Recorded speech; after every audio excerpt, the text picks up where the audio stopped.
If you could ever pick a Pixar movie that stands out as more of a simple and charming tale rather than something deep or grand, your first pick would probably be Luca. That's pretty much how most people have been describing it since it came out. It's not a movie that deals with any complicated drama, and that's actually caused a bit of backlash from hardcore Pixar fans, with them often citing it as an uneventful or boring movie, and they literally just used that term because it was from Pixar and not from someone with a lot of mixed bags. To me, it doesn't matter who makes a movie because it's just a movie, regardless of who made it. Luca is not striving to be the next big Pixar project, and you know what? Sometimes we need charming movies like that every once in a while. The story, unsurprisingly, is about a young sea creature named Luca. He yearns to learn more about life outside his underwater world, and despite his family telling him to lay low, it isn't long before he meets another sea creature named Alberto, who reveals that when sea creatures aren't in contact with any forms of liquid, they take on human-like appearances. See, it's similar to another movie in concept, but has a different direction. Take notes, Sony. And their goals are to win a Vespa, so they can use it to travel all across the world. Along the way, they meet a normal human girl named Julia, who also wants to win the contest, mainly to get back at a bully who always picks on her. And all the while they do this, the sea creatures have to hide their identities from the town because they project bad fantasies of their kind. And that's as simple as the story gets. There's no complicated backstory, there's no deep character revelations, there's no dumb twist villain. It's purely a slice of life movie, regardless of its obscure concept. I don't even mind that it's Pixar that made this movie, because they can prove they can still make great movies even if they aren't so epic. I think it actually works in this movie's favour. Because of its simple plot, there aren't many elements that pause the story for some filler scenes purely to build up its emotional core. You look at something like Inside Out and there's so many contrived moments to halt the story that after a while it becomes tedious. We still get that emotional core, but here the pacing flows naturally and never feels dull or uninteresting. It sticks to its main conflict of Luca and Alberto keeping their true identities a secret and to try and win a Vespa. But the clever thing about it is that there's other effective character moments that are showcased throughout the film. For example, when we first meet Julia's dad, he comes off as a mean brute, but he begins to have a soft spot for the two boys and it's sweet. It even evolved into a separate short on Disney+, which is also really good by the way. Or most notably, when Luca starts to form a really close bond with Julia, that he becomes more and more interested in how the human world works, that it causes Alberto to become jealous and feel like he's losing the only close friend he's had for years. This feels like a more natural and charming way of a sea creature exploring human culture than how The Little Mermaid tried to do it. There's character struggles that don't feel too jarring and was easy enough for me to empathize with. And that's pretty much the key word to use to describe Luca.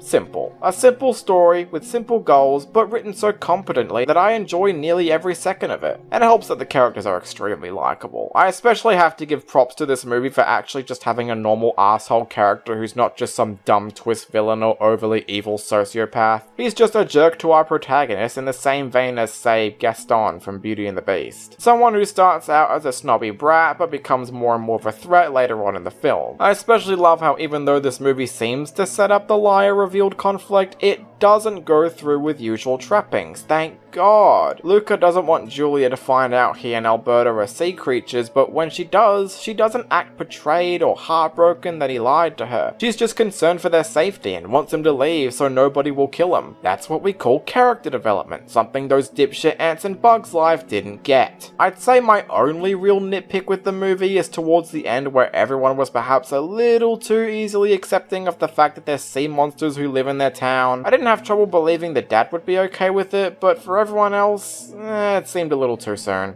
Aside from that, I don't have any other complaints. Luca is far from the greats that Pixar's made before, but it's perfect for those who want a simple, likable movie that don't waste time too much and don't make you think too deep. I could safely add Luca to the movies that cheer me up, like The Muppet Movie or Lilo and Stitch. If you haven't seen it yet, I recommend checking it out yourself. Kinda bummed out Disney never released this in theaters, but apparently this qualified more. Give me a break.